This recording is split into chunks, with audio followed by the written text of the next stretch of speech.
Muy buenas tardes para todos y todas. Les damos una cordial bienvenida al Centro de Formación y Acción Social Fray Gabriel Gutiérrez Ramírez, OFM, la Universidad de San Buenaventura en Colombia. Les da la bienvenida a todos y todas en esta tarde a su curso Fuentes Franciscanas. En esta tarde nos acompaña Fray Gustavo Alberto Valenzuela, OFM. Fray Gustavo nació en un pueblo muy pequeño del litoral argentino el 29 de enero de 1970. A los 18 años ingresó a la orden, hizo su primera profesión en enero de 1990.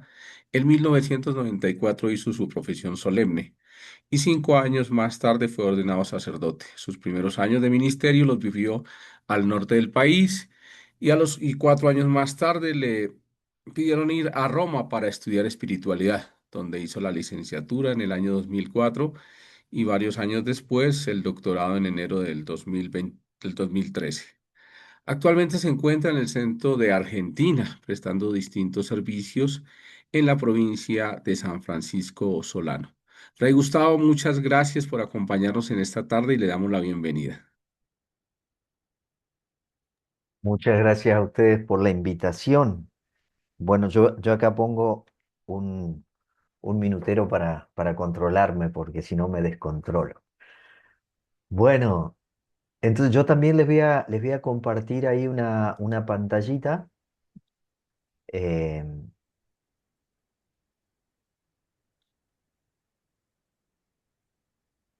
a ver, creo que ahí más o menos se está viendo. Ahora la vamos a... Ahí está, ¿no? Creo que Perfecto. sí. ¿Sí? Sí. Ok. Bueno. em, Ustedes ya estuve viendo los videos de los encuentros anteriores y ustedes han visto todo esto, pero igual como yo tenía esto más o menos preparado, después se los voy a pasar. Igual todo esto que ustedes ya vieron con Pachito y que lo vieron muy bien y que ya ahí estuve viendo. Lo único que quizás me gustaría compartir es partir de este camino. Recuerdo de que en una de los encuentros que han tenido, alguien preguntó si los escritos en el camino no se habían como adulterado, ¿no? Y por ahí está bueno ver cómo es que llegaron a nosotros, ¿no? O sea, desde el que fueron escritos o dictados hasta nosotros. Y entonces yo acá pongo como una línea de tiempo, ¿no? Que por ahí nos puede ayudar un poquito simplemente a visualizar el camino, ¿no? Que hicieron. El primer testimonio externo, o sea, los escritos circulaban entre los frailes, ¿no? Naturalmente. Pero es curioso que el primer testimonio externo fue en el 1231. Es más curioso todavía de que aparezca en un sermón universitario de un dominico, ni siquiera de un franciscano, ¿no? Ni un dominico en París. Aparece citada el aviso espiritual o la admonición sexta, ¿no? Que es muy, muy bonita, es muy interesante. Probablemente sea una de los primeros, ¿no? De este grupo de textos, porque es lo que Francisco eh, dice, proclama cuando se entera de los protomártires, ¿no? Se empiezan en el 21, se entera Francisco de estos hermanos que habían muerto en Marruecos, mártires, y entonces enseguida los frailes se pusieron a escribir la vida, ¿no? De estos hermanos. Y Francisco habla primero del pastor, de las ovejas en la admonición sexta, y termina diciendo, por eso es grandemente vergonzoso para nosotros, los siervos de Dios, que los santos hicieron las obras y nosotros, con referirlas, queremos recibir gloria y honor. Y creo que eso es muy, muy interesante porque Francisco tiene muy claro que no hay que colgarse de los méritos ajenos. Hace poquito que me llamaron de una radio acá para hablar de los hermanos, porque este año cumplimos 170 años que llegan acá a esta ciudad, los franciscanos. Entonces yo les compartía, lo primero que dije fue esto, ¿no? De que íbamos a hablar de hermanos que habían trabajado muchísimo, que habían entregado su vida, que era tremendo, pero que eso le pertenecía a esos hermanos, ¿eh? Que de ninguna manera hablaba de mí o de nosotros, ¿no? Sino de estos hermanos que hace 170 años llegaron. Bueno, Francisco era como muy cuidadoso, ¿no? De esto.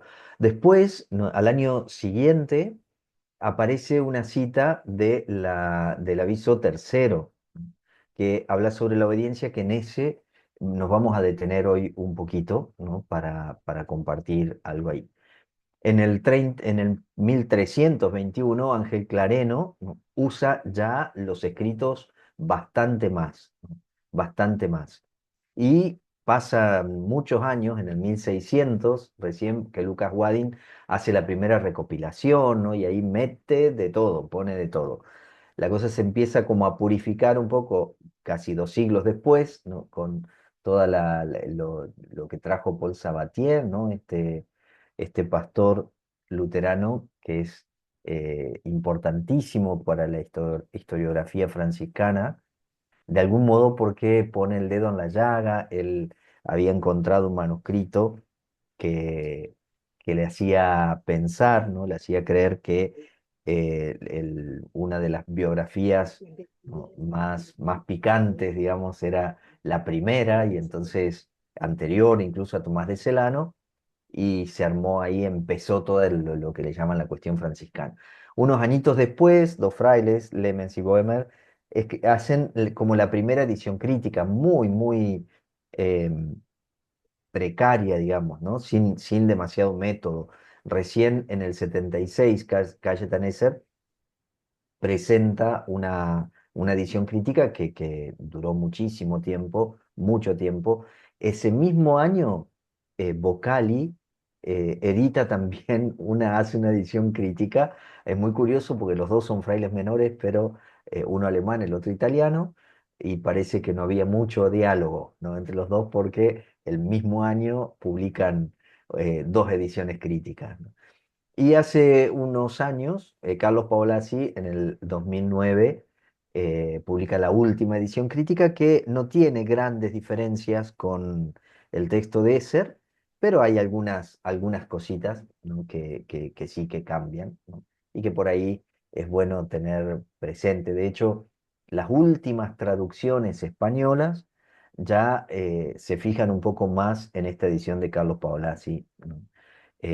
Hay una cita de Carlos Paolazzi que a mí me gusta mucho en un librito que él escribe sobre una lectura espiritual de los escritos de Francisco, un libro precioso, muy, muy bonito. Y en el prólogo, ahí en las primeras páginas, él dice que encontrarse con Francisco de Asís es una aventura del espíritu, ¿no? Es como encontrarse con los lugares de la infancia, que parecen muy cercanos porque son nuestros, y a la vez parecen lejanos, ¿no? Porque ya hay una distancia temporal importante. Dice que los ojos y el corazón lo siguen, dice, siguen los pasos, porque parece que Francisco a veces se distancia de nuestra vida, y dice que el corazón lo sigue con el estupor de una pregunta. ¿Está Francisco lejos de nosotros? ¿O somos nosotros los que vivimos lejos de la verdad de nosotros mismos? La pregunta es, cuando sentimos que Francisco se distancia, o que la vida de Francisco está muy lejos de nuestra vida, ¿no? La forma de la vida de Francisco muy lejos de la forma que hoy tiene nuestra vida, habría que preguntarse si realmente eso es verdad, ¿no? Muchas veces lo que está lejos es la imagen que nosotros tenemos de Francisco, ¿no? Que no siempre coincide con la vida de Francisco. Y entonces, claro, parece que está demasiado lejos y que nuestra vida no tiene nada que ver, ¿no? Con su vida, y lo seguimos con esa pregunta, ¿no? ¿Está lejos de nosotros Francisco, o es que nosotros estamos viviendo lejos de la verdad de nosotros mismos? Porque Paula sí dice, la verdad de Francisco es nuestra misma verdad. Por lo tanto, si decimos que Francisco está lejos, estamos confesando que nosotros estamos viviendo lejos de la verdad de nosotros. Cuando entremos un poquito en el aviso 19, vamos a hablar un poquito también de eso. Y vamos a entrar ya directamente en los avisos espirituales o las admoniciones o exhortaciones, ¿no? Se les han dado distintos nombres. A mí me gusta más este de avisos espirituales. Y vamos a tratar de ver un poco qué es este corpus, ¿no? De 28 escritos aparentemente chiquitos, ¿no? Vamos a tratar de entrar en algunos de ellos, ¿no? Haciendo una lectura espiritual, ¿no? Que creo que es lo que necesitamos. Y en realidad estos textos, ¿no? Que son textos bueno, que han llegado gracias a Dios a nosotros como un solo cuerpo, aunque hubieron algunos, seguramente, muy probablemente, el primero, ¿no? Que es el más larguito, que parece como un pequeño tratado de la presencia, ¿no? De Jesús, ¿no? En la Eucaristía y de la Encarnación, ya también vamos a ver un poco de eso. Ese texto tuvo una suerte de pequeño tratado que se iba copiando separado, pero después se empiezan a encontrar manuscritos que tienen todo el corpus junto. Tanto, tanto que Bayani es uno de los que dice que posiblemente Francisco haya tenido la oportunidad de ver todo el corpus junto, ¿no? Eso es interesante porque significa que habría una cierta aprobación de Francisco, ¿no? De estos 28 avisos, ¿no? Que serían como destellos, así como luces de sabiduría evangélica, ¿no? Son todos tremendamente prácticos, ¿no? Como vamos a ver de algunos, por supuesto que no podremos ver los 28 hoy, ¿no? Y nacen fundamentalmente en el contexto de los capítulos, ¿no? De la fraternidad y casi todos de los capítulos después del 1220, porque lo que reflejan estos escritos es una madurez importante en Francisco. Se ve que eran el modo en que esos escritos o en que esos dichos se convierten en escritos es por un estilo que le llamaban reportacio en el medioevo, y es que algún oyente escribía lo que escuchaba, ¿no? Después, probablemente, o sea, si nosotros creemos en esta intuición de Bayani, de Cesare Bayani, de que Francisco pudo haber conocido el corpus y no el corpus entero, varios de esos textos, bueno, sabemos que él era tremendamente celoso con la palabra. Eso se ve bastante más en las cartas, por ejemplo, que si bien él tenía amanuenses, gente a la que él le dictaba, pero y que otras veces también les daba mucha libertad a estos amanuenses, pero no se divulgaba nada que no haya sido supervisado por Francisco, ¿no? Entonces, que esto haya sido una posibilidad, como dice Bayani, de que estos escritos Francisco los haya conocido, así como Corpus, nos da también cierta garantía. En cuanto al estilo, la mayor parte serían como lo que se llamaba en el medioevo sermo humilis, ¿no? Es el sermón humilde. Y era tomar un versículo de la Escritura, Francisco toma prácticamente todos en este corpus del Evangelio, y entonces tomaba una pequeña frase y después hacía una reflexión muy sencilla, muy simple, ¿no? Muy simple. Lo interesante es que se ve cómo Francisco recrea la escritura. O sea, él no cita, sino que recrea. ¿No? Hay que tener presente de que Francisco no tenía la Biblia como nosotros, ¿no? O sea, no tenía la Biblia en la mano.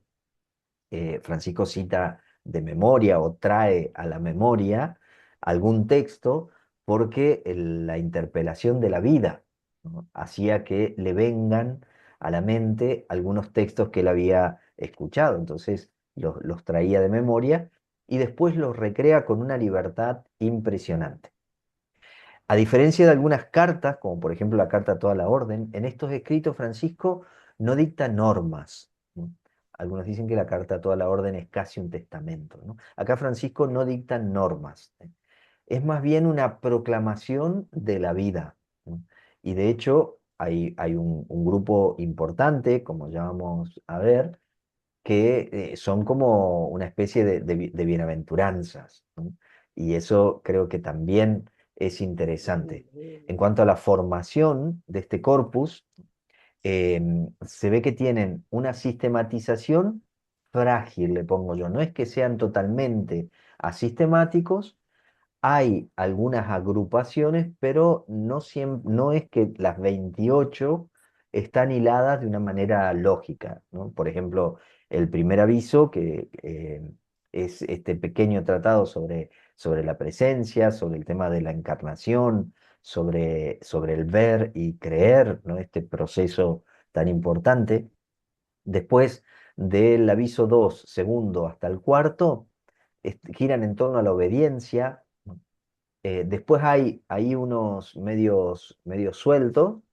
El sexto, como veíamos recién, es esta proclamación y esta advertencia, ¿no? De que tengamos cuidado de no narrar cosas que hayan vivido otros y que hagamos creer que eso lo vivimos nosotros, ¿no?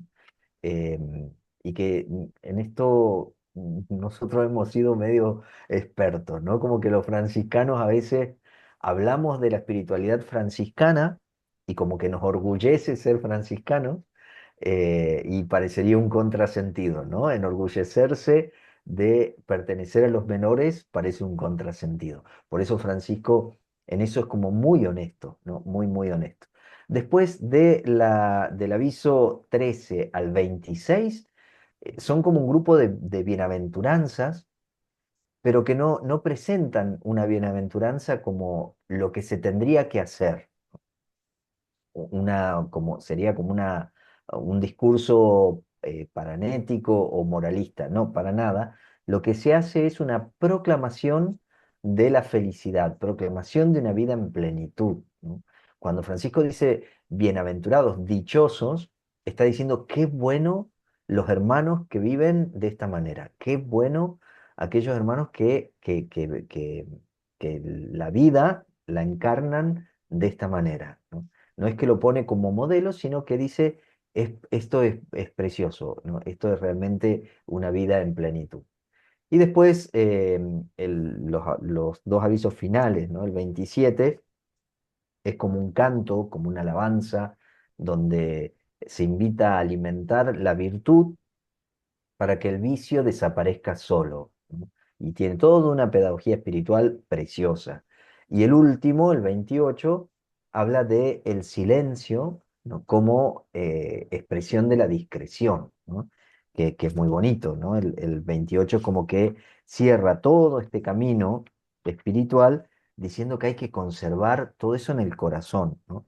Él dice, dichoso el siervo que tiene tanta fe, perdón, dichoso el siervo que atesora en el cielo los bienes que el Señor le muestra y no ansía, con la mira puesta en la recompensa, darlos a conocer a los hombres, porque el Altísimo mismo dará a conocer sus obras a quienes le plazca. Dichoso el siervo que guarda en su corazón los secretos del Señor, como diciendo, miren, no hay que andar diciendo, hablando de cosas espirituales, qué sé yo, por ejemplo, no hay que andar diciendo de cuánto rezamos, de las cosas que hacemos, o sea, todo esto es un eco de lo que Jesús de Nazaret dice en el Sermón del Monte, ¿no? De los capítulos quinto al séptimo ahí de Mateo, cuando insiste Jesús, tu Padre que ve en los secretos te recompensará.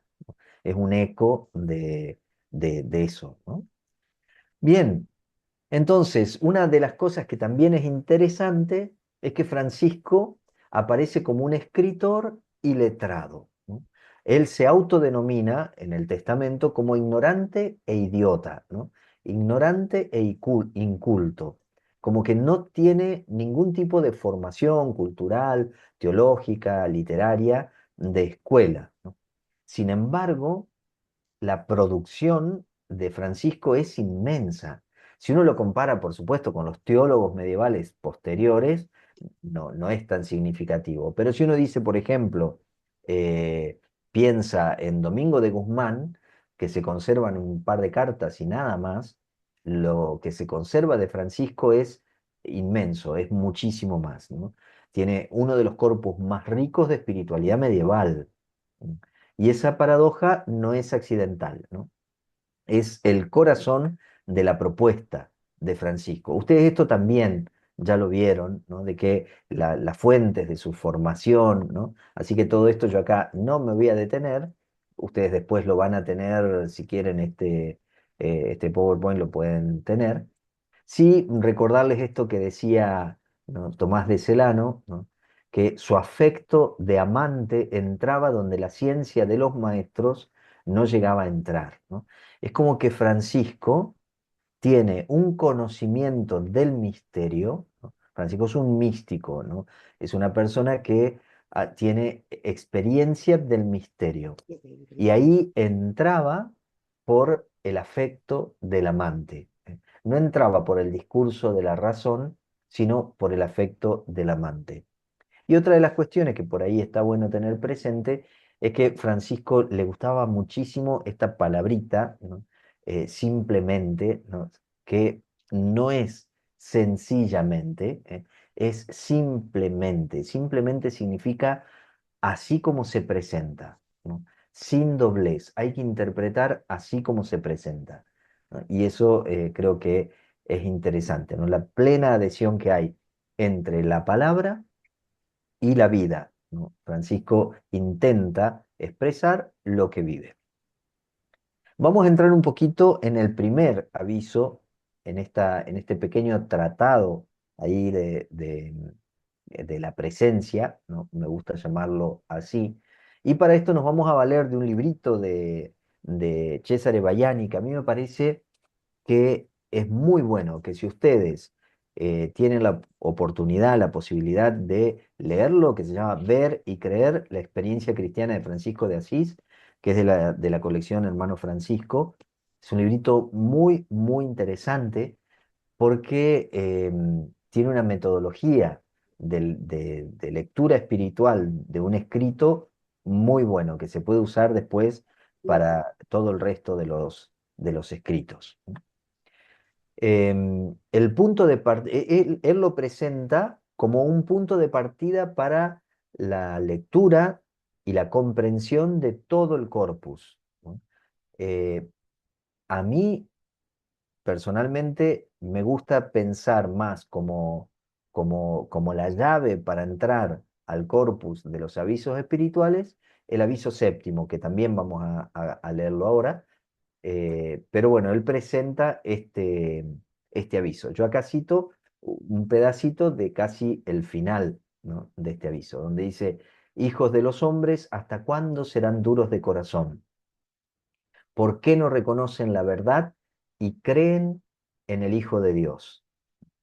Vean que diariamente se humilla, como cuando desde el trono real vino al útero de la Virgen. Diariamente viene a nosotros Él mismo, apareciendo humilde. Diariamente desciende del seno del Padre sobre el altar en manos del sacerdote. Y como se mostró a los santos apóstoles en carne verdadera, así también ahora se nos muestra a nosotros en el pan sagrado. Y como ellos, con la mirada de su carne, solo veían la carne de Él, pero contemplando con ojos espirituales, creían que Él era Dios, así también nosotros, viendo el pan y el vino con los ojos corporales, veamos y creamos firmemente que es su santísimo cuerpo y sangre vivo y verdadero. Es precioso el texto.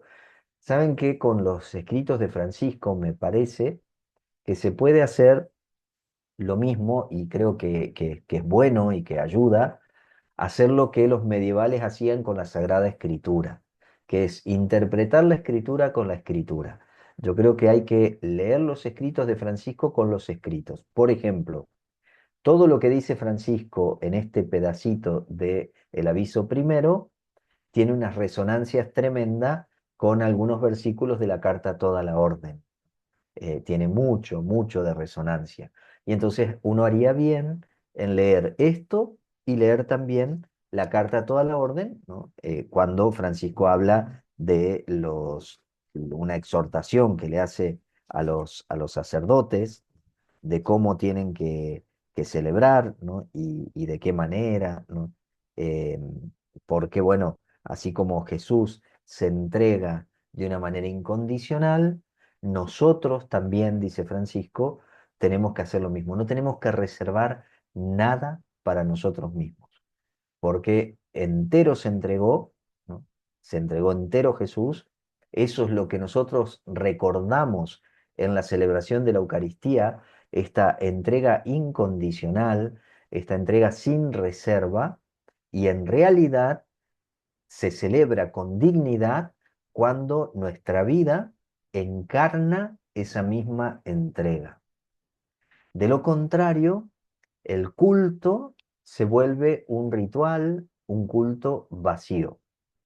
La memoria, que es muy interesante hoy en día porque con los estudios, ¿no?, que hay bíblicos, sobre todo el Evangelio de Juan, uno puede profundizar mucho esta realidad, ¿no?, de que la verdadera celebración eucarística se realiza en la propia vida, ¿no?, en el altar de la propia vida, y que la celebración comunitaria de la Eucaristía es un memorial, ¿no?, de eso que se dio en Jesús de Nazaret y que se tiene que dar en nuestra propia vida.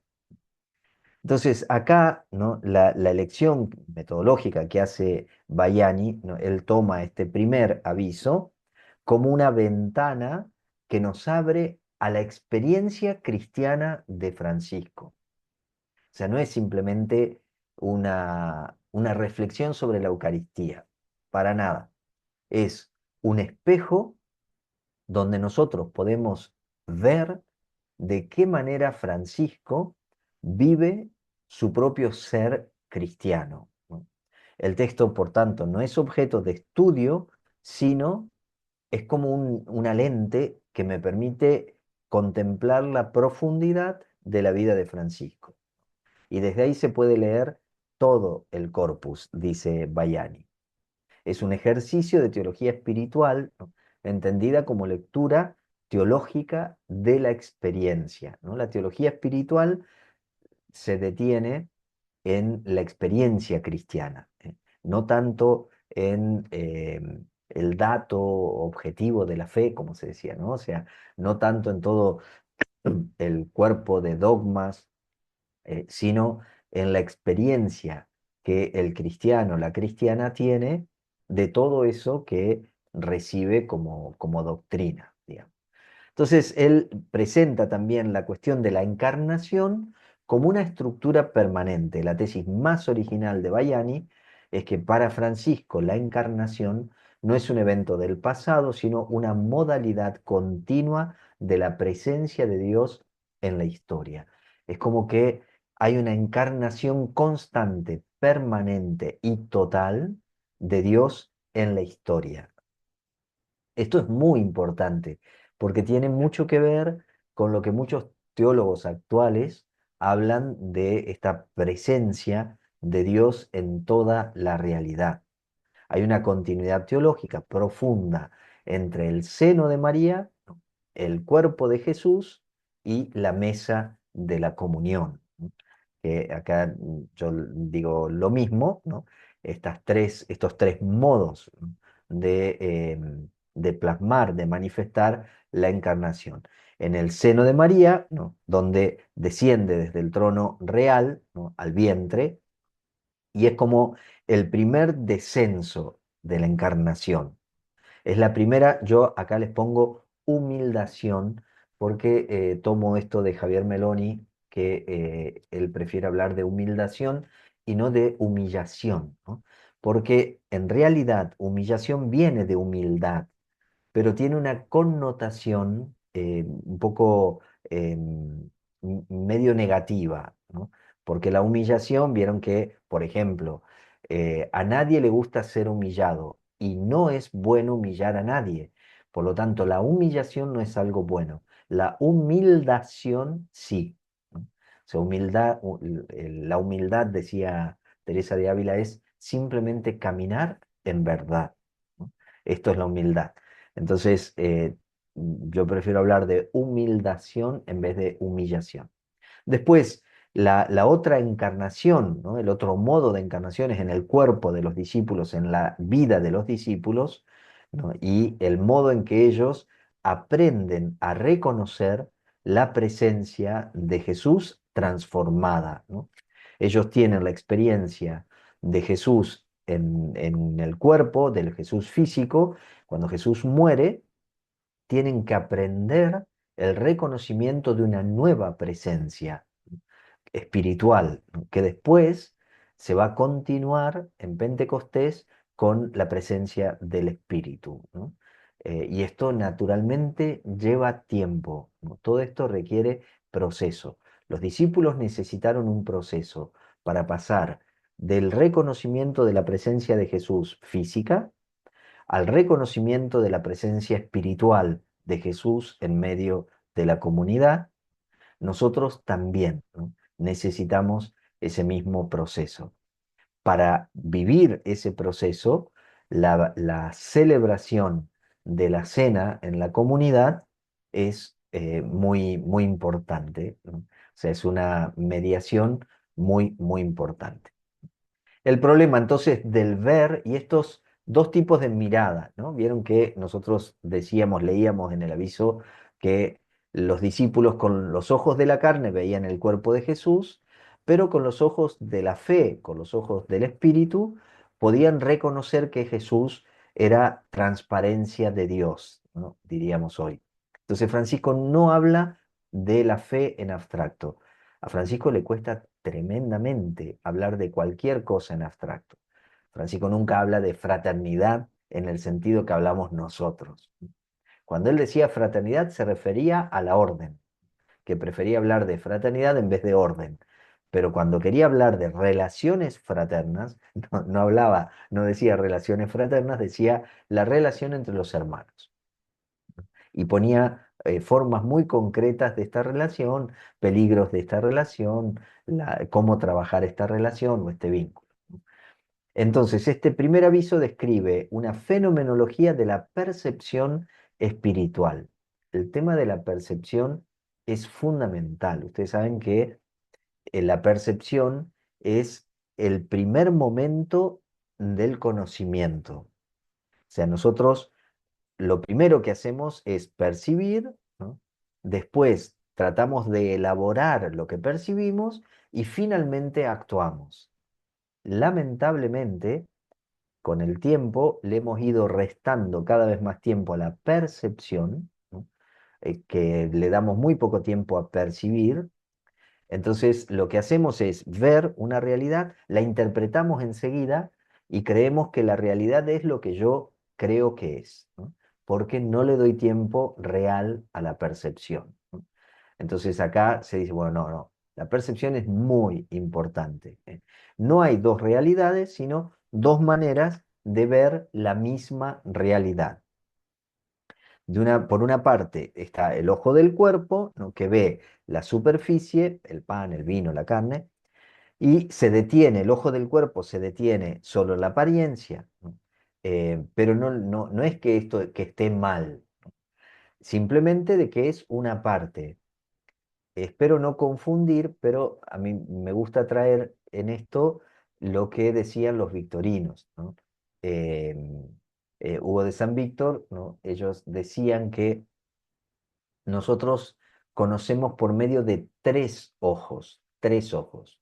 El ojo de la carne o el ojo del cuerpo, que es lo que nos permite percibir todo lo material. El ojo de la razón, que es lo que nos permite ver, razonar, pensar. Y el ojo del espíritu, que es el que nos permite contemplar y ver el fondo de la realidad, ¿no?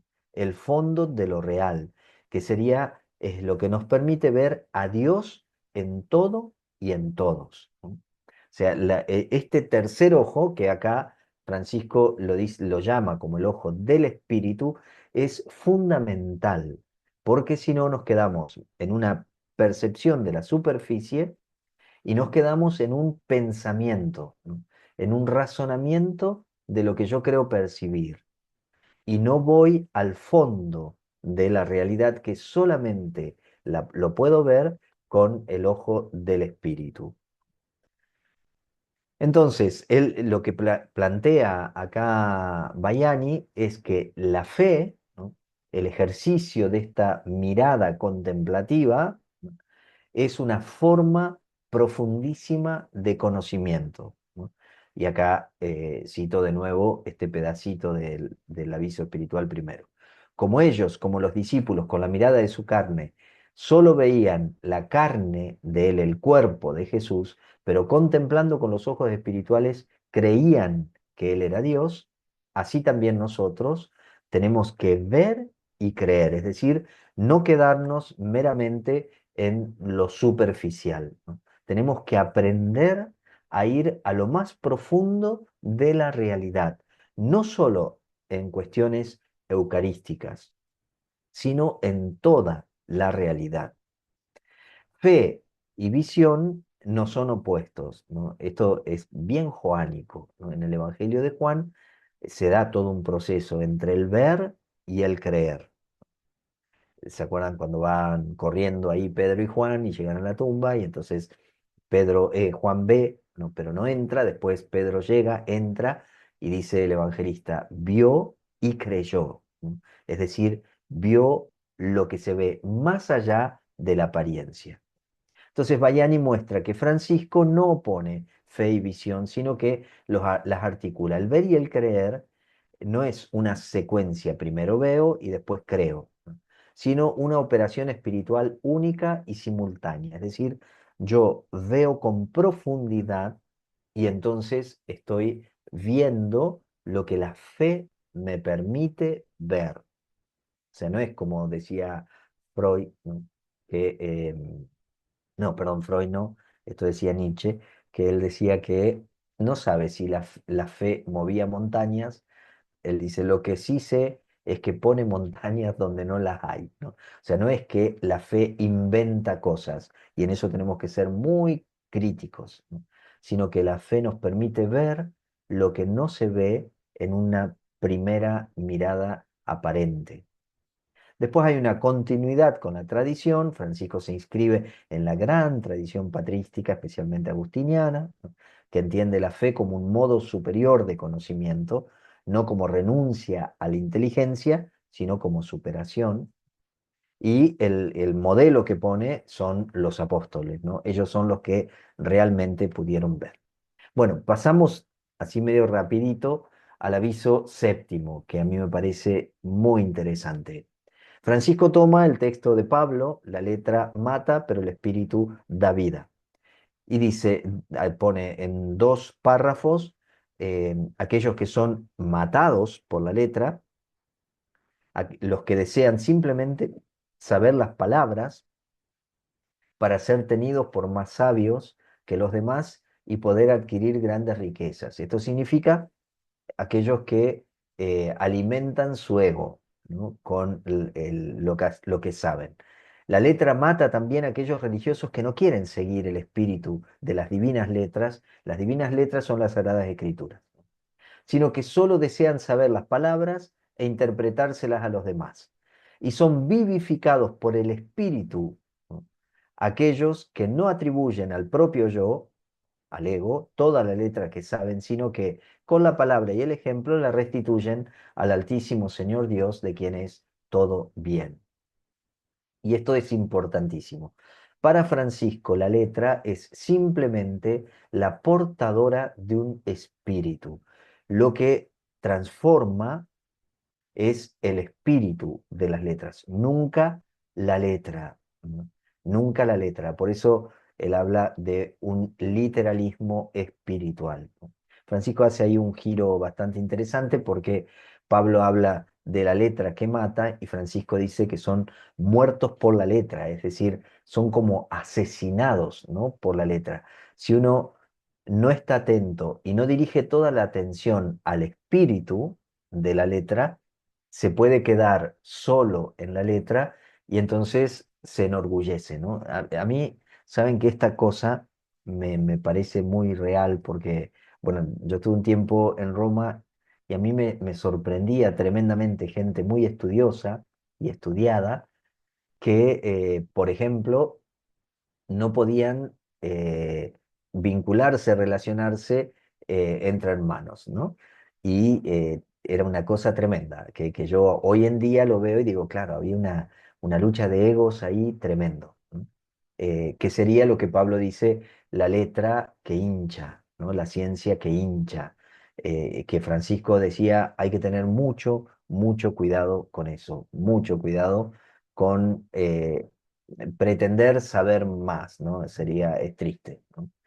Entonces, hay que tener cuidado de no estudiar para ser visto simplemente, ¿no? O de leer para predicar a otros. Es importantísimo, importantísimo dejarse vivificar, ¿no? Vivificar por el espíritu de la letra. Si ustedes se acuerdan, en el capítulo 10, ¿no? de la regla bulada, Francisco habla de una observancia espiritual de la regla, ¿no? No de una observancia literal, sino de una observancia espiritual, ¿no? Dice los hermanos que no pueden observar espiritualmente la regla, porque en realidad la letra puede cambiar siempre. Lo que va empujando la historia es el espíritu. Y entonces las letras, las formas, tienen que cambiar. Y otra cosita que me parecía interesante como para compartir es el aviso tercero, ¿no?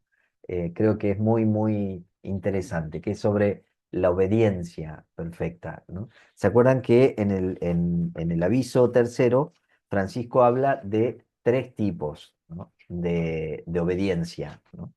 Él dice, habla primero de la obediencia, eh, la verdadera obediencia, la obediencia caritativa y la obediencia perfecta. Y acá hay cosas muy, muy interesantes. Primero que lo que el texto bíblico que elige, ¿no? Dice, el que no renuncia a todo lo que posee, no puede ser mi discípulo y el que quiere salvar su vida la perderá. Por lo tanto, parece que para Francisco el problema fundamental, porque después va a hablar de la obediencia, ¿no? Pero el problema fundamental es la apropiación, ¿no? Que eso está en la admonición segunda, ¿no? La admonición segunda toca la raíz de todo pecado para Francisco, es la apropiación. Curiosamente, hoy en día, los que se van como, los que van estudiando la cuestión del ego, ¿no? Dicen que el ego nace con la apropiación y se alimenta de la apropiación. Francisco no sabía esto, pero intuye que la apropiación nos hacía mucho daño, ¿no? Entonces, si uno trabaja esta desapropiación, el ego se va muriendo de inanición y entonces va surgiendo en nosotros lo que verdaderamente somos, que ya lo vamos a ir viendo en la monición o en el aviso espiritual 19. Una cosa interesante, porque fíjense lo que dice Francisco de la verdadera obediencia. Dice, abandona todo lo que posee y pierde su cuerpo, el que se entrega a sí mismo totalmente a la obediencia en manos de su prelado y todo cuanto hace y dice, si sabe que no es contra la voluntad del prelado, y mientras sea bueno lo que hace, es verdadera obediencia. Acá hay un cambio radical con la obediencia monástica, que es justamente lo que citaba Felipe el Canciller, ¿no? Cuando cita este aviso espiritual, que no hay un, no hay como un contenido en el mandato, ¿no? O sea, la obediencia es un vínculo con el prelado. O sea, no es que yo cumplo y la obediencia es verdadera cuando yo cumplo lo que me mandó el prelado. No, no, sino cuando yo actúo de tal manera que toda mi acción está de acuerdo con lo que desea el prelado. Por ejemplo, en términos prácticos, si me piden que limpie el pasillo, ¿no? Y yo sé que al que me lo pidió le gustaría que limpie no solamente el pasillo, sino la sala que está al lado del pasillo. Y entonces, es verdadera obediencia si yo hago todo lo que considero que desea mi prelado, ¿no? Siempre que sea bueno. Y después, la obediencia caritativa es la obediencia que yo considero que hay algo mejor de lo que me pide mi prelado. Pero yo sacrifico, dice Francisco, ¿no? Sacrifico voluntariamente a Dios lo que yo creo, ¿no? Y me esfuerzo por poner en práctica lo que me pidió el prelado, ¿no? Y eso es la obediencia caritativa. Y la obediencia perfecta, fíjense qué curioso, la obediencia perfecta es no obedecer pero no separarse, ¿no? Dice, pero si el prelado le manda algo que va contra su alma, aunque no le obedezca, no por eso lo abandone. Y si por eso ha de recibir persecución por parte de algunos, ámelos más por Dios. Porque quien prefiere sufrir persecución a desear separarse de sus hermanos, se mantiene verdaderamente en obediencia perfecta. Es decir, la obediencia perfecta es no obedecer, porque no puedo obedecer porque va contra mi alma, pero no separarme, ¿no? La obediencia perfecta es la que mejor refleja el amor incondicional. Por eso que yo acá les pongo que en el monacato, el motor de la obediencia era la fe y la humildad. Creer que el abad es el representante de Dios. Y entonces yo por fe obedezco y por humildad, porque yo me rebajo y entonces obedezco.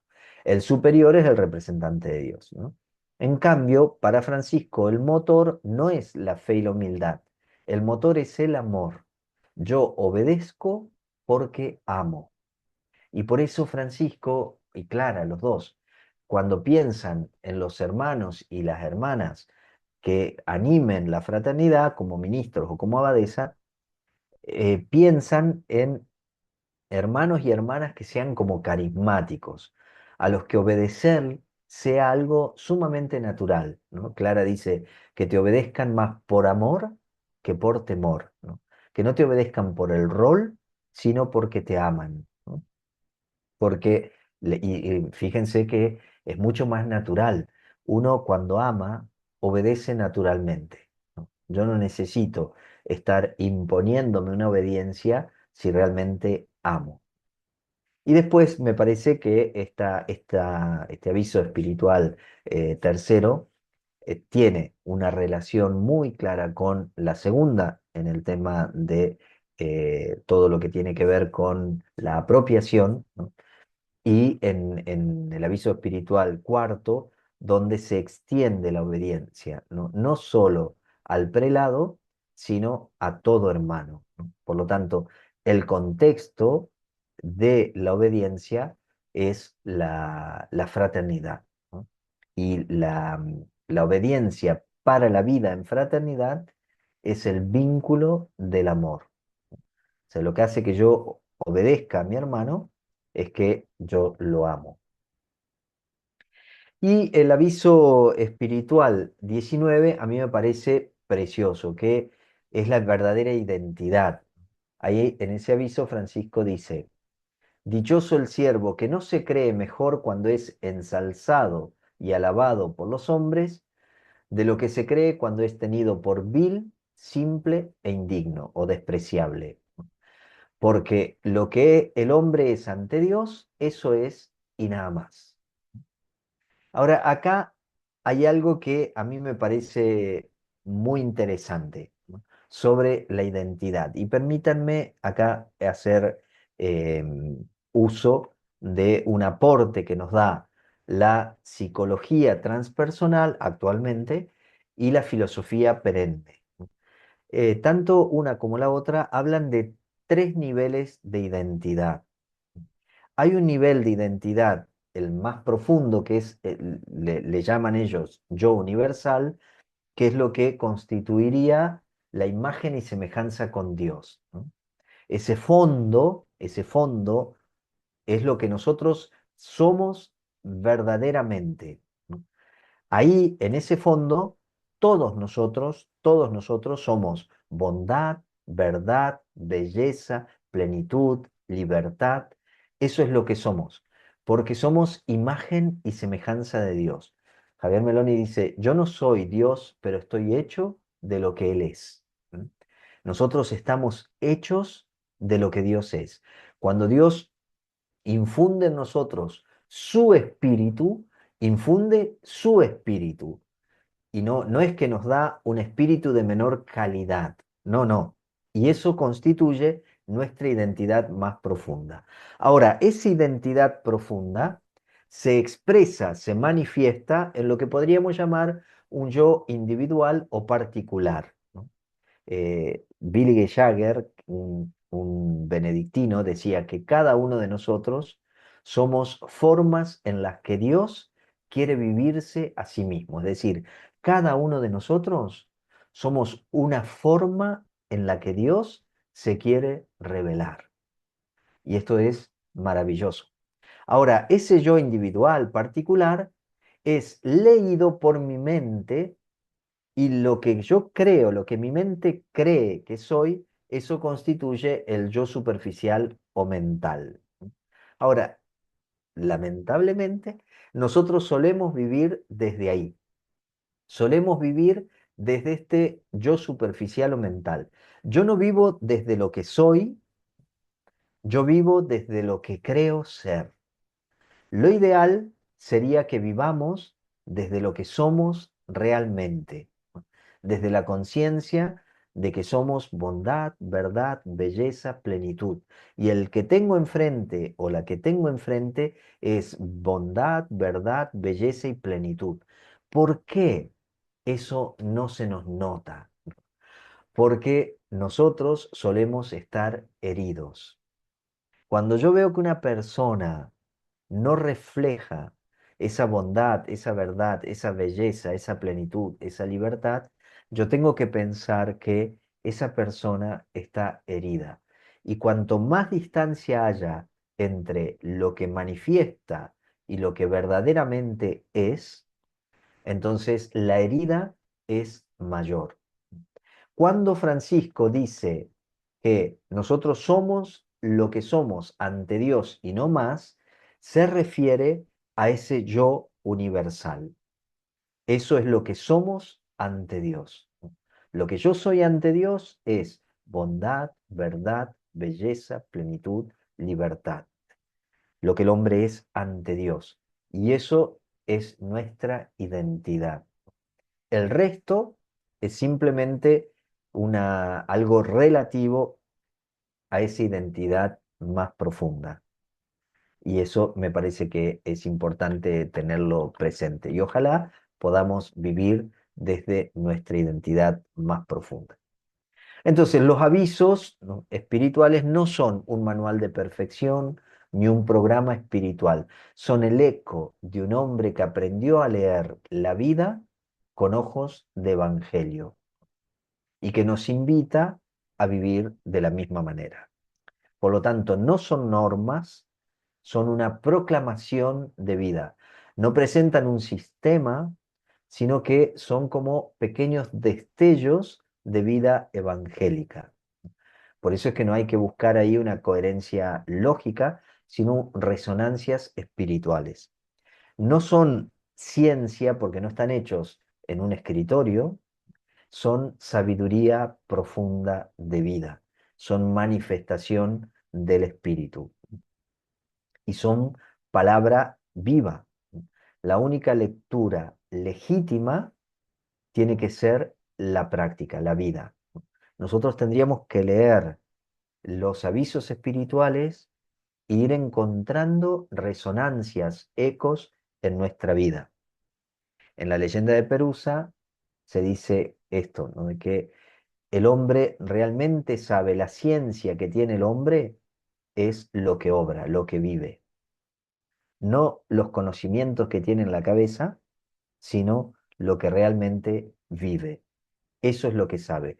Yo sé lo que vivo, no sé lo que conozco. Se puedo conocer muchas cosas, pero lo que verdaderamente sé, lo que constituye mi sabiduría, es simplemente lo que pasa por el tamiz de mi propia vida, como pasó en Francisco. Bien, esto es lo que tenía como para abrir el diálogo. Me quedan 40 segundos, así que creo que fue bastante, bastante bien. Fray Gustavo, muchas gracias. Bueno, este es el momento entonces para que abran sus micrófonos, abran sus cámaras y conversemos, preguntemos algo que no quedó claro. Bueno, es el momento entonces de ustedes. Los escuchamos.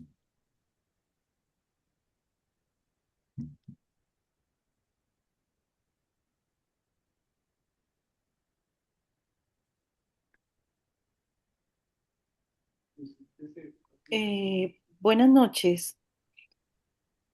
Patricia, Buenas buenas noches. noches. Dentro de las diapositivas que nos presentaron, creo que es la diapositiva número 3, donde se habla de el aviso 13 al aviso 26. Hay una palabra que desconozco por completo, si nos pudiera de pronto ampliar ese término. Dice, habla de los avisos, las bienaventuranzas, la proclamación de dicha y dice que no es discurso paranético. ¿Qué significa palabra paranético? Perfecto. Sí, no es un discurso que invite a un comportamiento moral, ¿no? Un comportamiento externo.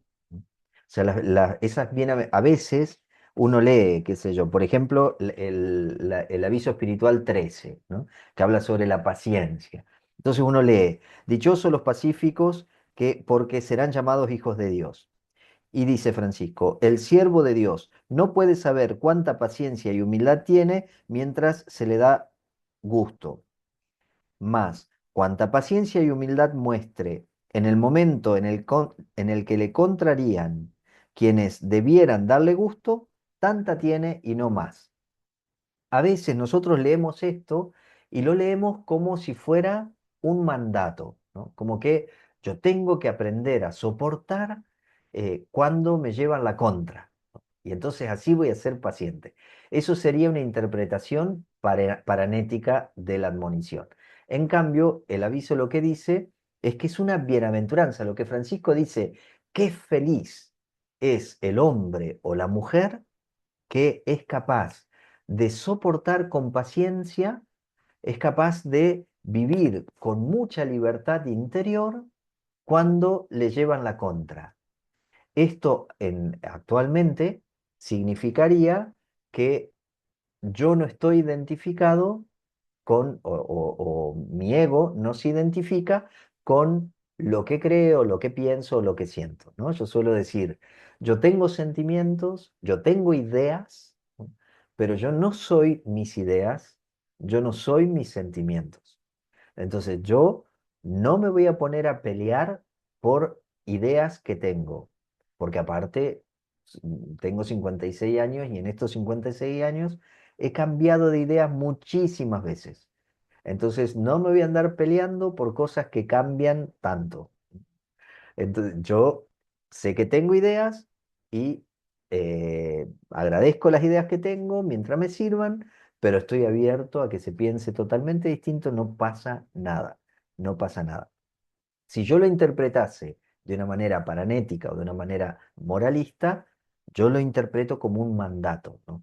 Yo tengo que soportar, ¿no? Cuando me hacen la contra. Y acá Francisco dice, no, no. Francisco canta y dice, qué feliz Es el hombre o la mujer que tiene semejante libertad interior que no le afecta cuando lo contraría. Muchas gracias. No, por favor. Tengo, Disculpe, Fray. sí, Adelante, hermano. tengo otra pregunta. Si tuviera que recomendar un aviso para el mundo moderno, donde se habla de la autonomía, la independencia, donde se le está diciendo constantemente a los niños, a los adolescentes que busquen el poder pues, mantenerse dentro de una vida, digamos que alejada de la misma sociedad, pero se dejan llevar por las modas, por las tendencias que hay dentro de la sociedad. ¿Qué aviso nos recomendaría como pauta para educar? Em, no me resulta fácil, ¿no? Pero para mí algo que podría ayudar es una lectura muy serena y profunda del aviso 27, ¿no? Que a mí me parece que está bastante acertado el editor. Estos avisos espirituales no tenían título, ¿no? Los títulos son de los editores, ¿no? Pero acá el editor me parece que capta muy bien el mensaje y le puso: la virtud ahuyenta el vicio. Y entonces empieza a decir: donde hay caridad y sabiduría, no hay temor ni ignorancia. Donde hay paciencia y humildad, no hay ira ni turbación y demás así, ¿no? Entonces, para mí sería precioso ir caminando y creciendo desde alimentando estas virtudes. Saben que actualmente en física se dice que donde pongo la atención, pongo la energía. Nosotros somos pura energía. Si yo pongo la atención en la virtud, crece la virtud. Si yo pongo la atención en el vicio, va a crecer el vicio.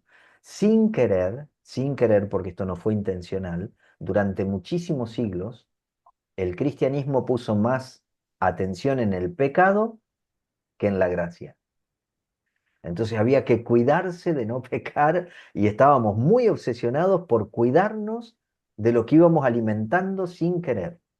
Si hubiéramos hecho caso a este aviso espiritual 27, posiblemente nos encontraríamos siendo más virtuosos. Yo les suelo decir, hace un tiempo largo, vino una señora a confesarse, una señora mayor, y me dijo que quería hacer una confesión de toda su vida. Le digo, bueno, sí. Y estuvo como 20 minutos hablándome de puras cosas feas de su vida, ¿no? Entonces yo después le dije: ¿y cómo te gustaría ser? Entonces me dijo: uy, me encantaría ser como la Madre Teresa. Ajá, le digo: ¿y qué cosa es la Madre Teresa? Y me dice: bueno, cómo cuidaba a los enfermos, ¿no? Entonces yo le digo: la compasión. Y dice: sí, la compasión. Entonces sacamos la compasión, la alegría, la oración, un montón de cositas así, ¿no? Entonces yo le dije que eh, todo eso que ella deseaba ya lo tenía, porque si no, no lo podría desear, ¿no? Agustín dice: si lo deseo es porque lo tengo, porque yo no puedo desear algo que no haya probado de alguna manera.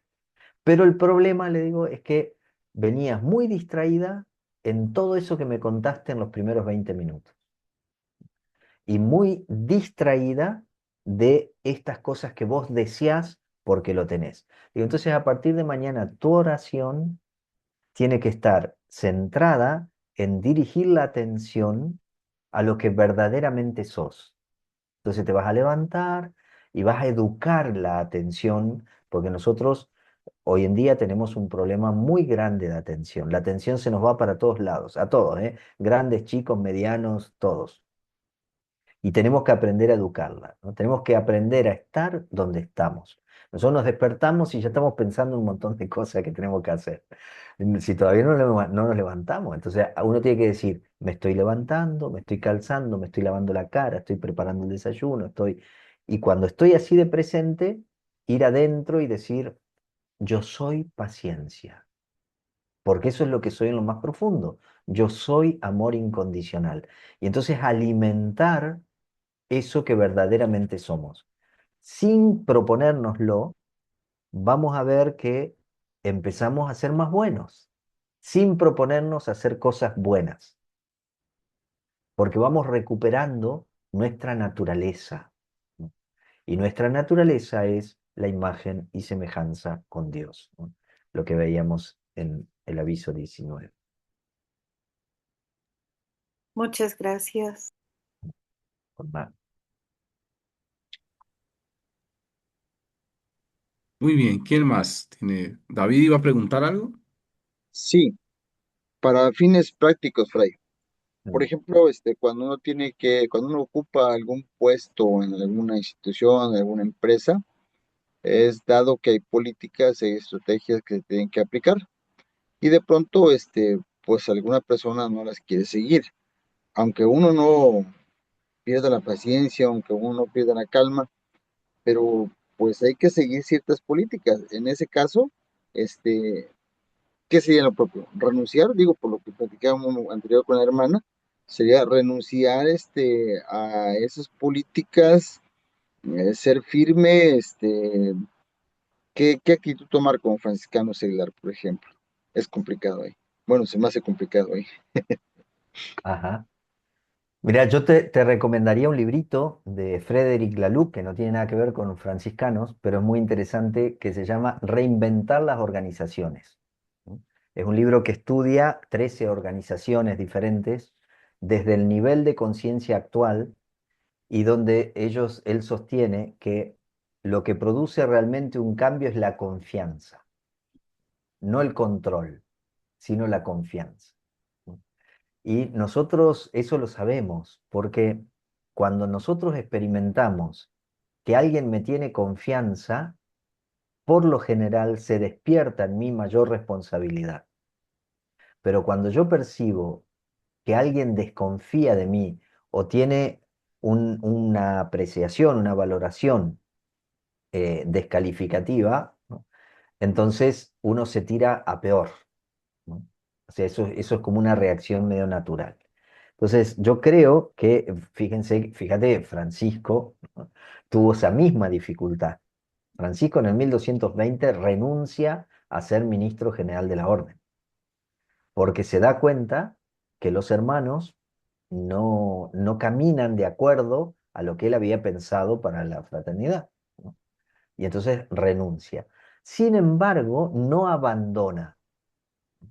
Él se retira de la posición, digamos, legislativa y aumenta su poder y su fuerza carismática. A partir del 1220 es donde capaz que escribió alguna carta antes, pero la mayor parte de las cartas que tenemos son todas después del 20. Los avisos espirituales, todos después del 20. Es como que Francisco se sustrae a mandar e imponer, pero pone más de manifiesto toda su sabiduría espiritual. ¿No? Qué sé yo, uno lee la carta de un ministro, ¿no? La carta de un ministro es tremenda, tremenda, en este aspecto que decís, ¿no? Eh, a veces hay que tomar decisiones. Como laico seglar, como franciscano seglar es un poco más difícil. Como fraile, yo me acuerdo que en un momento, nosotros tenemos 13 colegios acá, y en un momento mi provincial me dijo cuál era mi disponibilidad. Y yo le dije 99%. Entonces él me dice, ¿y ese 1%? Entonces yo le digo, representante legal de colegios, no. Y entonces me dice, ¿por qué no? Le digo, porque yo no puedo ser menor y ser representante legal. Puedo ser humilde, pero no puedo ser menor, ¿no? Para Francisco, ser menor es ser súbdito de todos los que se encuentran en la misma casa, ¿no? O sea, la minoridad requiere una subordinación, no simplemente una actitud humilde. Entonces yo le dije, siendo representante legal, yo estoy por encima de todos. O sea, voy a ser el que va a tomar la última decisión en todo. Entonces le digo, yo no puedo ser eso, ¿no? Y él me dijo en ese momento, hace muchos años, dice, uy, con ese criterio tendríamos que dejar todos nuestros colegios. Actualmente los colegios nuestros son, todos los representantes legales son laicos, ¿no? No hay representantes legales frailes. Pero no, y nos parece que eso me permite a mí, yo acá tenemos una escuela, un colegio de 1.600 alumnos, y yo soy referente pastoral del colegio. Pero en las reuniones que tenemos con directivos y representantes legales y todo, yo puedo hacer la inspiración carismática, pero no puedo tomar ninguna decisión. Y a mí eso me hace mucho bien, porque aparte, yo soy muy consciente que ignoro muchas cosas. Ahora, y que ellos conocen mucho mejor que yo, ¿no? Ahora, en lo que vos decís, sin duda que no es fácil, pero por ahí vale la pena probar con el tema de la confianza, que la gente sienta que yo le tengo confianza. Pero yo te recomiendo la lectura del librito ese que es precioso, porque es un libro que estudia 13 organizaciones que funcionan así. No es que piensa teóricamente, no, no, analiza 13 organizaciones con cosas muy prácticas y concretas. Eso te va a responder mucho mejor que yo.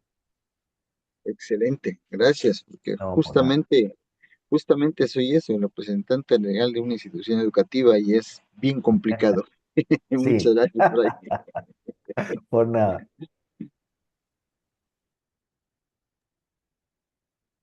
¿Quién más tiene preguntas, aportes?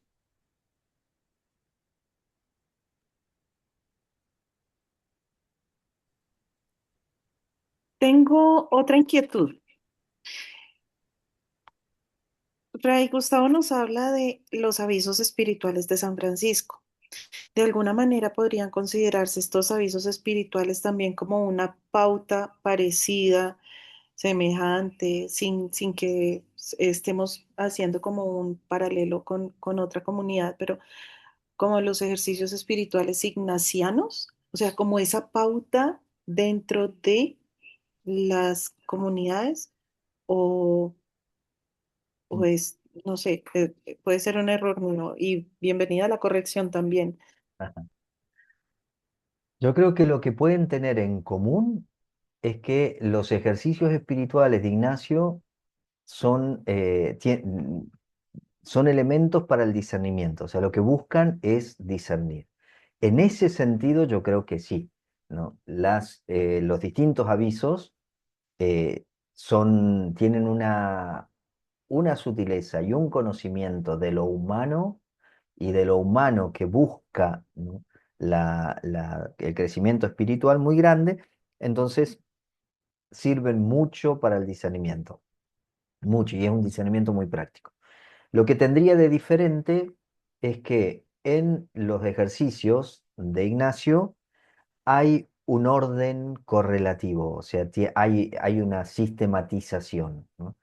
En cambio, estos avisos espirituales son ocasionales, ¿no? Francisco habla de estas cosas de acuerdo a la problemática que surgió en ese capítulo. Y entonces, qué sé yo, se ve que en un momento hubo un problema importante sobre obediencia y una gran confusión sobre obediencia. Y entonces ahí Francisco seguramente expresó lo que encontramos en el aviso tercero. Y también los otros dos en otra situación, ¿no?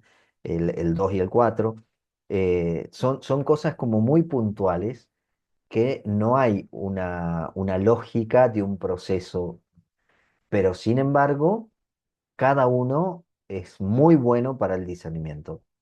O sea, nos dan muchos elementos para el discernimiento. De todas maneras, yo creo que siempre hay que complementarlo con el resto de los escritos. Lo mismo cuando leímos recién el aviso primero y cuando habla del descenso, ¿no? Del trono real al seno de la Virgen, a mí se me venía y se me hacía muy fuerte la tercera carta de Clara Inés, ¿no? Donde ella dice, o sea, lo que el cielo no pudo contener, lo contuvo María en su seno y lo contiene el alma fiel. O sea, es preciosa la carta de Cristo. Entonces yo creo, y ahí hay una comunión espiritual inmensa, ¿no? Entonces yo creo de que lo que nos tenemos que animar es conocer, ¿no? Los escritos de Francisco y de Clara y que dialoguen, ¿no? Y que se complementen porque ayudan muchísimo para el discernimiento. Los dos son grandes místicos y yo creo que hoy en día hay que escuchar mucho a los místicos, ¿no? Más que a los teólogos de escuela, digamos. En ese orden de ideas y hablando un poco de la obediencia que nos comentaba Fray Gustavo, podríamos decir que San Francisco, te- digamos que presenta mucho o trabaja mucho ante la fraternidad la anticipación. También, sí, porque Francisco lo que él tiene, se ve muy claro, es que la fuente de todo es el amor, ¿no? Y el amor anticipa, ¿eh? O sea, Francisco habla mucho de anticiparse al deseo de los hermanos. O sea, que vos ames de tal manera que puedas tener esa mirada de la que habla en el primer aviso y que lo refiere a la Eucaristía, nosotros podemos llevar esa mirada a todo, ¿no? Y decir, bueno, yo con los ojos del cuerpo veo el cuerpo de mi hermano, pero con los ojos del espíritu yo puedo ver el interior, ¿no? Y puedo ver su necesidad y puedo ver su fragilidad, ¿no? Pero tengo que verlo, ¿no? Acá hay un muchacho que trabaja en el economato, yo soy secretario provincial acá. Entonces trabaja en el economato, trabajamos juntos y digamos en oficinitas ahí pegadas. Y hoy yo lo vi muy de pasada nomás, ¿no? En dos momentos cruzó así. Y yo lo vi que como que no estaba bien, ¿no? Me pareció que no estaba bien. Entonces cuando se fue, le mandé un mensaje, ¿no? Le digo, mira hermano, te crucé en dos oportunidades, me pareció verte que no estabas bien. Puede ser de que sea solo cansancio y yo...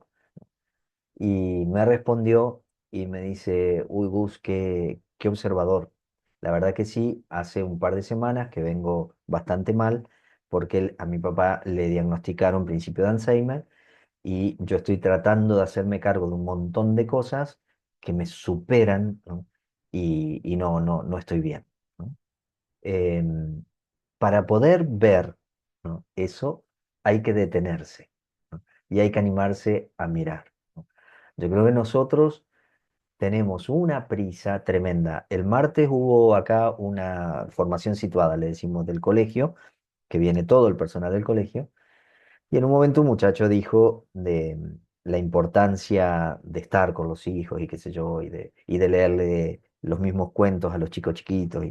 Entonces yo quise hablar con una maestra de inicial para preguntarle cómo vivían los chicos cuando leen el mismo cuento. Bueno, me comentó eso y después esta chica, que yo valoro un montón, dice que estaba pensando por qué los niños las quieren tanto. O sea, ¿por qué el niño de 3 años, 4 y 5 tienen esa cosa con la maestra de jardín? ¿Por qué? Y ella dice, a mí me parece que es por la atención que nosotros le prestamos. Dice, cuando ellos vienen, nosotros los recibimos y los miramos a los ojos y nosotros vemos que hay padres que dejan a sus hijos mientras están viendo el celular. O sea, ni siquiera los miran cuando los dejan, ¿no? Y un chiquito de 4 años, el otro día en una ronda, cuando empiezan a compartir qué tal, cómo vivieron ayer y demás, un chiquito de 4 años dijo, mi papá no me escucha. O sea, el tema de la atención, para poder ver, nosotros hablábamos de la percepción, ¿no? Recién, es fundamental. Y yo creo que para poder percibir bien, hay que saber detenerse. En un mundo donde corremos constantemente, creo que una de las cosas es aprender a frenar. Hay que frenar, hay que detenerse, hay que aprender a mirar, ¿no? Para ver más allá de la apariencia.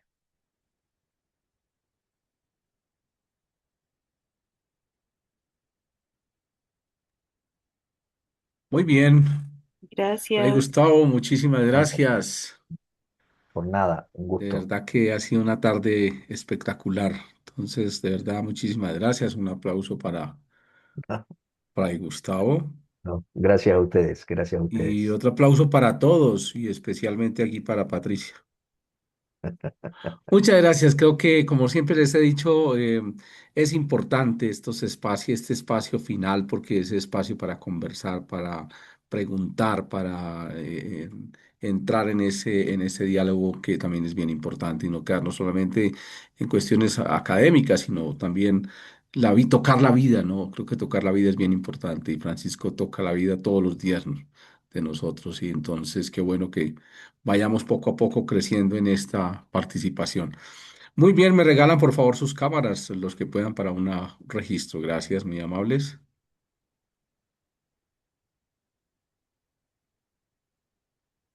Gracias, todos los que puedan poner su cámara, les agradezco.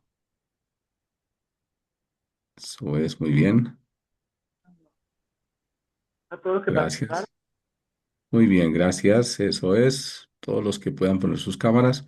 Pero están con unas caras muy tristes. Les pido una sonrisa. Gracias. A ver, Yo sé que es, Pachito, yo sé que, reíte, así nos reímos todos. sí. Yo sé que después de un día es muy difícil, pero bueno, tanto trabajo. Bueno, muchas gracias. Todavía no vayan a... Me queda una foto todavía, por favor, gracias. Ya vamos a dejar acá esta. Siempre. Ok, y me regalan otra aquí, el grupo número 2. A ver, el grupo número 2, ¿cómo está? Eso, muy bien. Vea, el grupo número 2 muy sonrientes. Eso, Patricia y Julio están súper sonrientes. Excelente, muy bien, gracias. Eso es. Muy bien, muchas gracias. A todos, de verdad, en esta noche, muchas gracias por su participación, Fray Gustavo, de verdad, gracias por sacar su tiempo en medio de todas No, sus responsabilidades y trabajos para estar con nosotros, para acompañarnos en este curso que es tan importante para nosotros. Hemos estado trabajando muy motivados en todos estos conocimientos y acercándonos a nuestro hermano Francisco de Asís, también como motivo de celebración de esos 800 años desde su Pascua.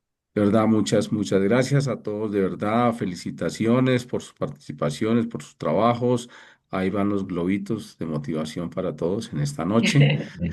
Bueno, y Una, esperamos, una cosita más, Miguel, Fray quizás. Gustavo, claro que sí, No, digo tiempo que todavía. a veces surgen preguntas después, ¿no? Qué sé yo, Sí, cuando uno empieza, que si quieren hacerlas llegar, o sea, vamos a tener otra oportunidad, digamos, para otro tema, pero si por ahí surgen preguntas y no se han manifestado acá, no se han expresado, las pueden hacer llegar y entonces el próximo encuentro podemos partir de las preguntas que hayan manifestado, ¿no? Después. Eso. perfecto, Fray Gustavo, claro que sí. Recuerden que siempre volver sobre los videos es importante, volver sobre la grabación siempre será muy importante. A veces uno en la clase o estaba cansado o cualquier cosa, pero cuando uno vuelve, ay, vea lo importante que dijo Fray Gustavo, yo no lo alcancé a captar, pero ahorita que lo estoy volviendo a ver, me queda la duda aquí y aparece la pregunta, como dice Fray Gustavo, de verdad que sí. Bueno, muy bien. Perdón, ¿y cómo lo Muchísimas. hacemos llegar? Si surgiera alguna pregunta, ¿cómo Por lo el hacemos chat, llegar? por el chat interno, allá buscan a Miguel y por el chat interno con mucho gusto yo les recibo las Listo, preguntas. Bueno. Y las perfecto. hago llegar inmediatamente. Pregunta que me llega va para Fray Gustavo. Bueno, muchísimas gracias. Les deseo una feliz noche. Nos vemos entonces en 8 días, Tabito, muy muchas juiciosos. gracias. Un abrazo inmenso, muchas gracias. Excelente la charla. Bien. Gracias, Pachito, Feliz gracias. bendiciones, charla. pase Chao. bien, Bueno, buena a todos y noche. A todas, nos todos, vemos. Muchas muchas gracias. Muchas gracias Muchas por su gracias. gracias. participación. Un Feliz Gracias. abrazo. noche. Feliz noche. Bien, Norma y buenas noches. Luceli, que hay que dicha verlas.